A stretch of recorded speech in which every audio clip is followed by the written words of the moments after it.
Yo, I normally don't do videos like this because I like to see what the friend-ching result is. Um, but from what I'm hearing, does this whole drama between the Lakers and Clippers of can you top this is getting even more interesting because the Morris brothers, rumor has it that the Lakers are going to sign Marcus Morris's brother, okay, Markieff Morris. And if this is true, you would have both of the brothers in Los Angeles. I don't know how that plays out. I don't know who would get the better of each other because they're both brothers.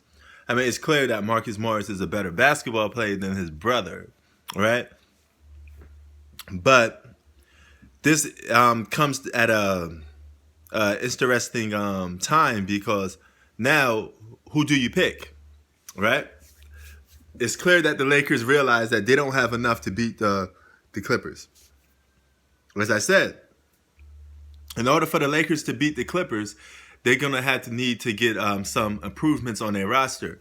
There's no way that this Lakers roster is good enough to beat the Clippers. The Clippers are just pretty much stacking the deck. They got the superstars, and now they got the role players, the combat, the Lakers. But all is fair in love and war, right?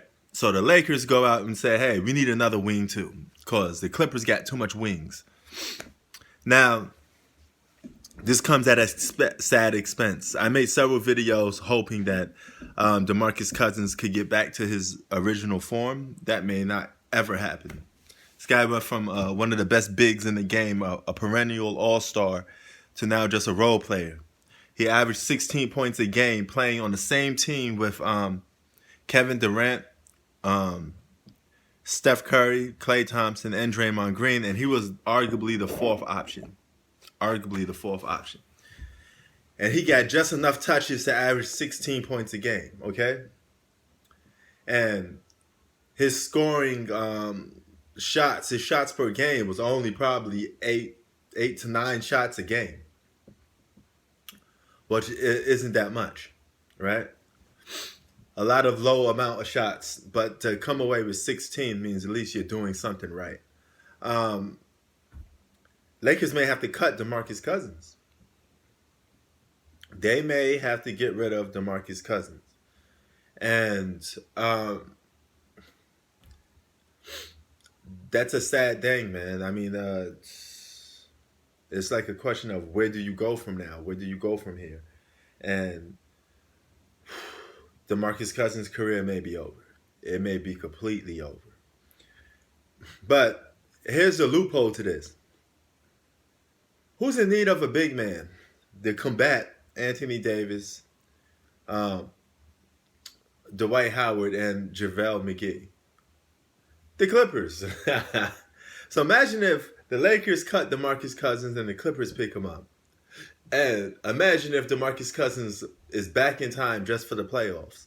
Right? Now, when the playoffs start, um, to throw DeMarcus Cousins into games like, is a little risky because this guy hasn't played basketball all year long. He's going to need to get his foot back into the game. You just don't throw a guy in the middle of an intense basketball game like the playoffs because people are trying to win. Playoffs. You don't do that. So to put him back in the game like that is going to be crazy. He may be out for the whole season, so whoever picks him up, it may be worthless to begin with anyway. So if I'm DeMarcus Cousins and I know I have to play next year, I go on the Brooklyn Nets. I go on the Knicks. I go on a team that is going to give me a good amount of touches and that I could have a complete restart on. And the best way to do that is to go to the Eastern Conference. He could be an all-star again if he goes to the Eastern Conference because he would have the touches to help him. Imagine him going to the Wizards, the Atlanta Hawks. He have a good chance of making a good comeback. So now also this means the Lakers still need some improvements to catch up to the Clippers. Who do they get after this? Now, there's a rumor that Mo Harkless is going to get bought out too. Now, if you could get Mo Harkless and Markieff Morris, you have two defensive players on your roster that you could stick at Kawhi Leonard. Because this is what the Clippers are doing to LeBron. They're doing multiple wings at LeBron, multiple guys that could guard LeBron. That isn't named Kawhi or Paul George. Meaning,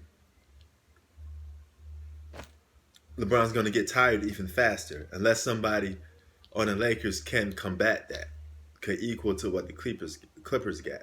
And that's basically more wings. Do you get Deion Waiters? No, I'd pass on that. I'd go for Markieff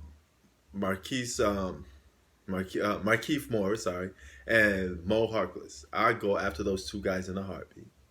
And I would cut Dudley and DeMarcus Cousins, unfortunately.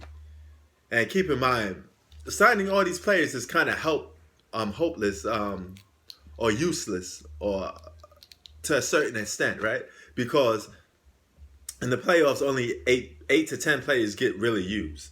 And really only eight of your best players are the guys consistently playing because it's winning time. So a lot of these guys that the Lakers and Clippers are signing, they're not going to get playing time come playoff time anyway. They're really just there to get minutes in the regular season and help them get regular season wins. But I think if you get Markieff Morris and Mo Harkless, you could give them playoff time. Okay, you could run them in the system in the playoffs, and it will help to win. You know, because you can't play Jared Dudley in the playoffs.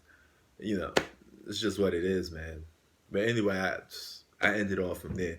I just wanted to get that out. Part 3 of the Lakers versus Clippers psychological warfare. Excuse me. Throat is clogged up. Is it coming down with a flu or something? I don't know. But yeah. What do you think? Peace.